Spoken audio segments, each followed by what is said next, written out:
Paz do Senhor, alunos da Faculdade de Betel, do curso Bacharel em Teologia. Essa será a nossa segunda aula de Teologia do Antigo Testamento. Antes de começarmos, porém, oremos. Pai, em nome de Jesus Cristo, seu amado Filho, que é poderoso e fiel, em cuja presença nos encontramos nessa tarde. Eu peço a Ti, Pai bendito, Deus glorioso, que o Senhor perdoe os nossos pecados, os nossos maus pensamentos, as nossas más palavras, as nossas más atitudes, ó Pai, com as quais nós pecamos contra Ti e contra o nosso semelhante. Te pedimos, ó Pai, que as Tuas mãos estejam estendidas para a nossa nação nesse momento difícil em que essa pandemia atinge a humanidade.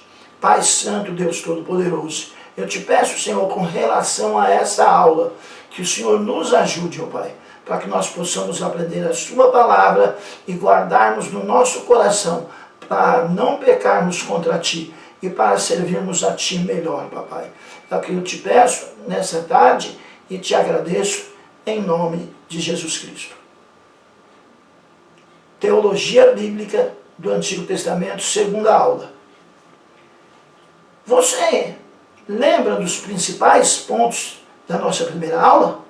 Vocês lembram-se dos nossos principais pontos da nossa primeira aula? É interessante essa recapitulação. Nós teremos nessa aula 3 objetivos. O primeiro será recapitular o conceito de teologia do Antigo Testamento, que é, repito, um dos principais pontos da aula passada. Também buscaremos relacionar a mensagem geral do Antigo Testamento, em especial do Pentateuco, com Jesus Cristo. Que relação há entre a mensagem geral do Antigo Testamento, em especial do Pentateuco, com a pessoa de Jesus Cristo? Também buscaremos entender o valor do Pentateuco para a vida cristã.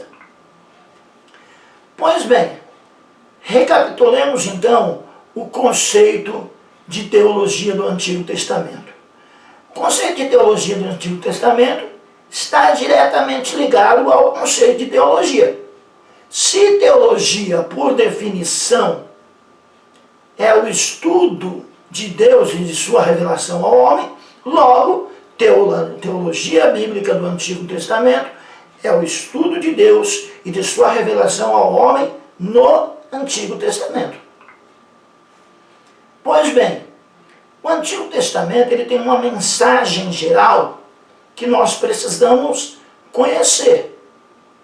Essa mensagem geral do Antigo Testamento, ela está escrita em hebraico. Os livros estão escritos em hebraico, com alguns pequenos trechos em aramaico, em persa, mas no geral os livros estão escritos em hebraico.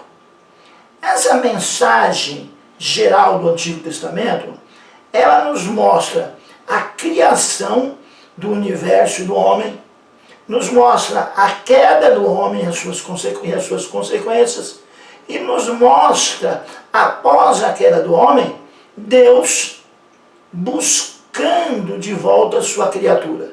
Deus oferecendo à sua criatura uma possibilidade de um reencontro. Pois bem, recapitulando então, a mensagem geral do Antigo Testamento nos mostra a criação do universo, a criação do homem, a queda do homem, e logo após a queda, Deus começa a revelar-se, a revelar a sua vontade de ter de volta a comunhão com a sua criatura, que é o homem. A mensagem geral do Antigo Testamento, ela de várias maneiras ela aponta para Jesus Cristo. Há uma relação entre a mensagem geral do Antigo Testamento e a pessoa de Jesus Cristo. Há inúmeras referências no Antigo Testamento que apontam para Cristo. O próprio Cristo, ele diz isso. Lá na estrada de Emaús, ele diz isso aos seus discípulos. É só recapitular, é só rever Lucas, capítulo 24, versículo 44. Os discípulos na estrada de Emaús encontram-se com Cristo e Cristo diz então a eles: olha, vocês demoram para perceber o que de mim está escrito na lei, nos profetas e nos salmos. Pois bem, Jesus aí ele está dizendo que todo o Antigo Testamento fala dele. A lei, os profetas e os salmos. O Antigo Testamento ele é dividido em lei, profetas e escritos. Jesus citou lei, profetas e salmos, porque Salmos é o primeiro livro da divisão chamada Escritos. Então era comum na época de Jesus citar, ao invés de lei, profetas e escritos, citar lei, profetas e salmos. Então o próprio Cristo diz que todo o Antigo Testamento aponta para ele. Nós vemos isso claramente. É claro entender isso. Em Gênesis, Jesus é a semente da mulher. Gênesis 3,15. Em Êxodo, Jesus é o Cordeiro Pascual. No capítulo 12, do versículo 5 ao 6. Em Levítico, Jesus é o sacrifício expiatório. Levítico capítulo 1, versículo 3 ao 6. Em Números, Jesus é a rocha ferida. Números capítulo 20, versículo 11. Em Deuteronômio, Jesus é o profeta de Deus, é o profeta semelhante a Moisés. Deuteronômio capítulo 18, versículo 15, Moisés diz que Deus levantaria para o povo judeu um profeta semelhante a ele. Esse profeta semelhante a Moisés, que está dito em Deuteronômio capítulo 18, versículo 15, é o Senhor Jesus Cristo. E aí, nós temos lá no nosso grupo uma lista completa de como os livros do Antigo Testamento apontam para Jesus Cristo. Consultem lá. Faz parte da nossa aula a consulta ao nosso grupo. Então consultem lá a lista completa de como Jesus aparece em todo o Antigo Testamento, confirmando aquilo que ele disse em Lucas 24, 44. Que todo o Antigo Testamento aponta para ele. Tanto a lei, quanto os profetas, quanto os escritos. Pois bem, ainda dentro dessa revelação geral, no Antigo Testamento, Javé, ou Yavé, como queiram, é o Deus criador e soberano. Ele cria e governa. Ele cria e tem a soberania sobre todo o universo. Não é somente sobre o homem, é sobre todo o universo. E ele então, voluntariamente, pelo seu próprio querer, sem que nada o force, ele entra em aliança, ou em alianças com os homens. Para nós entendermos melhor, para vocês entenderem melhor a questão das alianças, seria interessante vocês estudarem dispensacionalismo. Eu não vou entrar no mérito da questão porque foge ao escopo da disciplina. Dispensacionalismo não faz parte de teologia do Antigo Testamento. Dispensacionalismo faz parte da matéria de hermenêutica, é um método hermenêutico de interpretação. Mas para vocês entenderem como Deus voluntariamente entra em aliança com o homem, seria bom estudar dispensacionalismo, porque lá cada uma das dispensações tem também uma aliança. Deus ele então entra voluntariamente em aliança com o homem, fazendo-lhe promessas. Na primeira das alianças, Deus ele governa o seu reino pela mediação do ser humano. Ele se propõe a governar o seu reino pela mediação do ser humano. Basta ler lá Gênesis capítulo 1, versículo 28, onde Deus abençoa o homem e diz que ele deve governar, que ele deve liderar a criação. Mas liderar como? Liderar em comunhão, com Deus. Liderar debaixo da bênção de Deus. Então essa é uma aliança que Deus faz. Ele faz uma aliança querendo que o homem governe, mas debaixo da sua bênção. O objetivo dessa aliança é que o ser humano viva na presença de seu Criador, governando, liderando, mas na presença de seu Criador. O homem, porém, prefere se rebelar contra essa comunhão com Deus. Vejamos então essa rebelião. O homem prefere,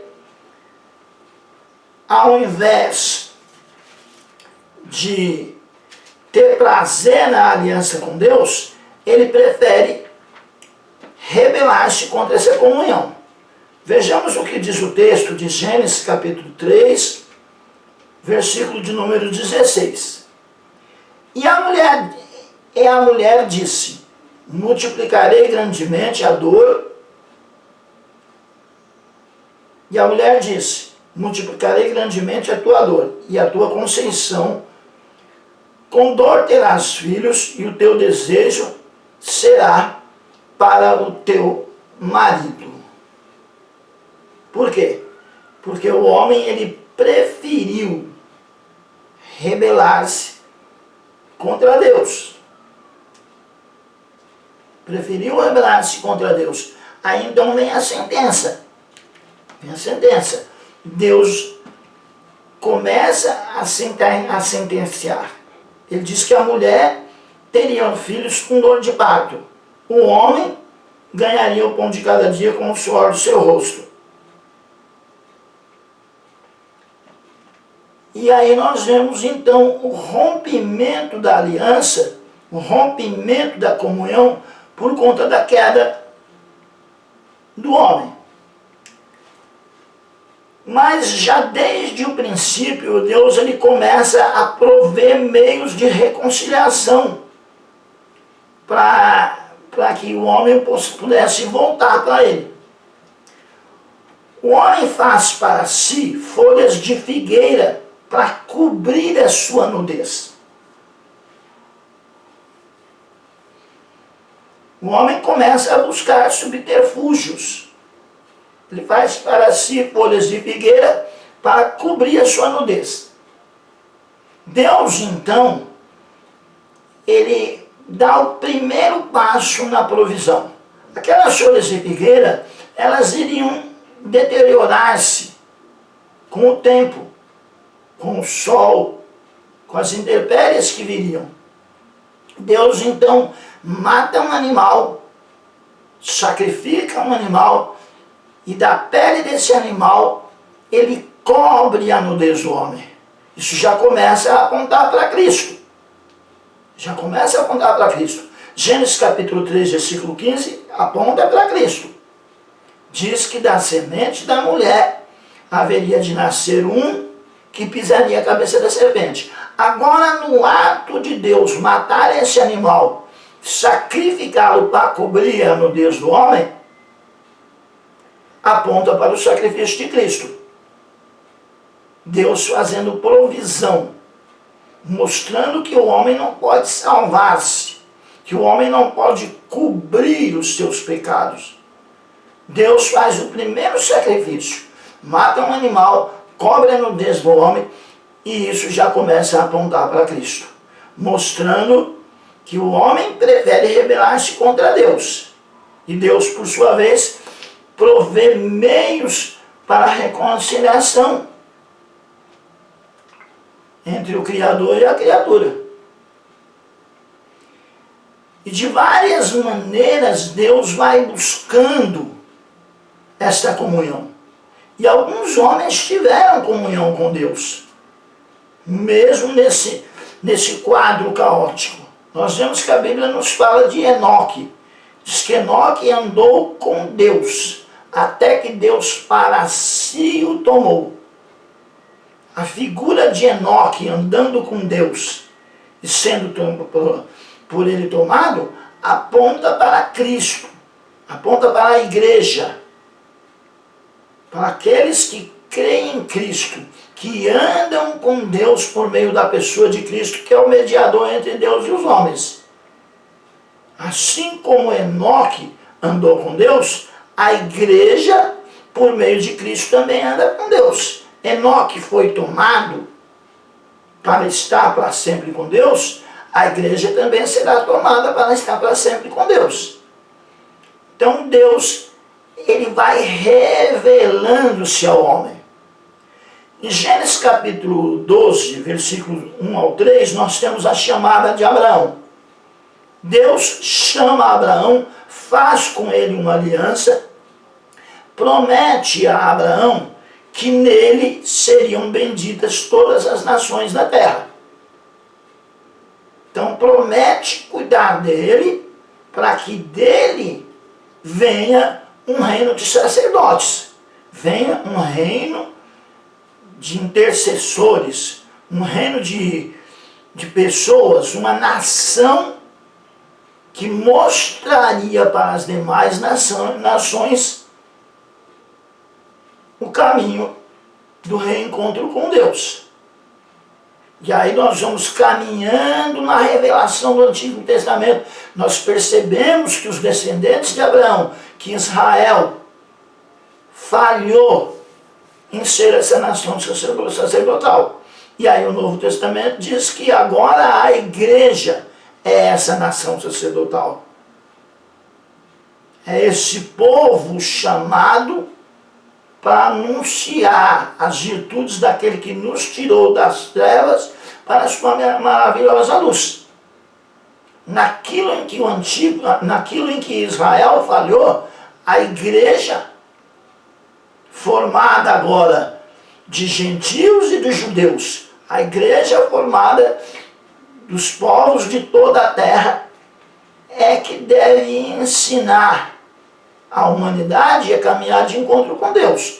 Então essa revelação, ela é progressiva, ela avança do Antigo Testamento para o Novo, mas a teologia bíblica do Antigo Testamento nos ajuda a começar a entender o plano de Deus para a humanidade desde o Antigo Testamento.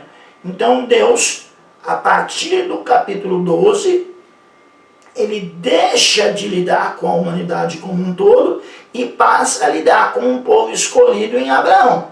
Povo esse que tem a missão especial de proclamar às nações a sua gloriosa salvação e soberania. Depois nós vemos em Atos dos Apóstolos, capítulo 2, versículo 29 e 30, Pedro falando, e Lucas registrando que Davi, de alguma maneira, o patriarca Davi, sendo profeta, de alguma maneira que não é clara no Antigo Testamento, no Antigo Testamento, mas que aparece no Novo, Davi, ele tem a revelação de Deus, que dele,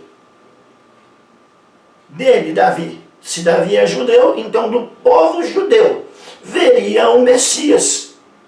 Cristo, o texto diz que Cristo viria de Davi, segundo a carne. Então Deus forma um povo para abençoar as demais nações e para desse povo prover Jesus Cristo.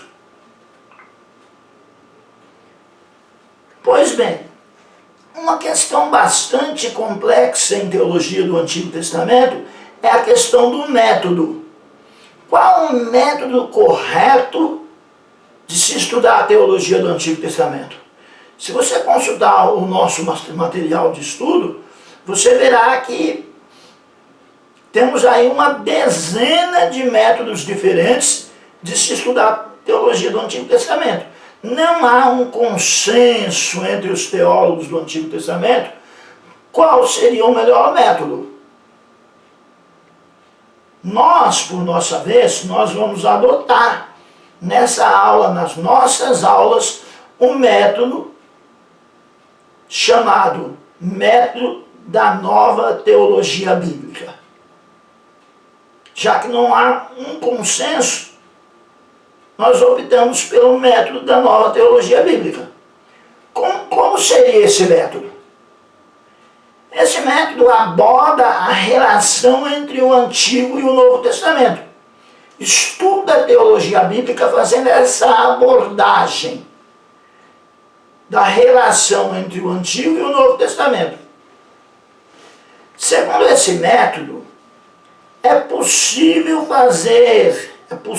estudar uma teologia bíblica do Antigo Testamento separadamente do Novo Testamento e depois juntá-las.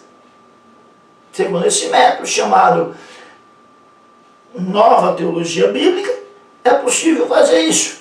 E é o que nós vamos buscar fazer, porque, ao nosso ver, é o que torna a disciplina interessante. É essa relação entre o Antigo e o Novo Testamento. O que justifica a nossa adoção desse método, entre outras coisas, está resumido numa frase do célebre teólogo Santo Agostinho: o Novo Testamento está escondido no Antigo, ao passo que o Antigo é desvendado no Novo. Então é muito interessante, a partir desse pensamento de Santo Agostinho com o qual nós concordamos, estudar a teologia bíblica do Antigo Testamento, fazendo essa relação entre Antigo e Novo Testamento.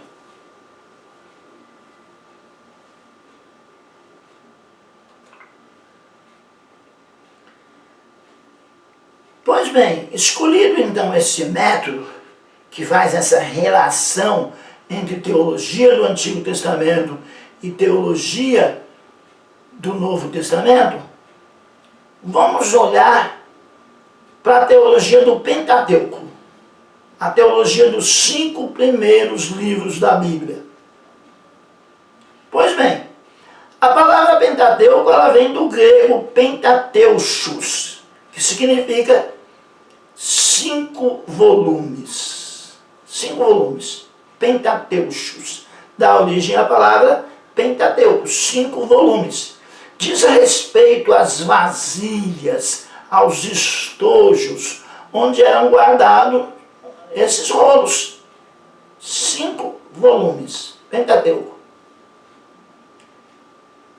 Esses 5 livros do Antigo Testamento, eles têm uma importância muito grande, são muito importantes, porque eles fornecem a base de todo o restante do conteúdo bíblico. A base de todo o restante do conteúdo bíblico. A criação está lá, a queda do homem está lá, a busca de Deus em recuperá-lo está lá. Então o Pentateuco é muito importante porque ele fornece a base para o restante do conteúdo bíblico. Os hebreus, por sua vez, chamam o Pentateuco de lei ou Torá.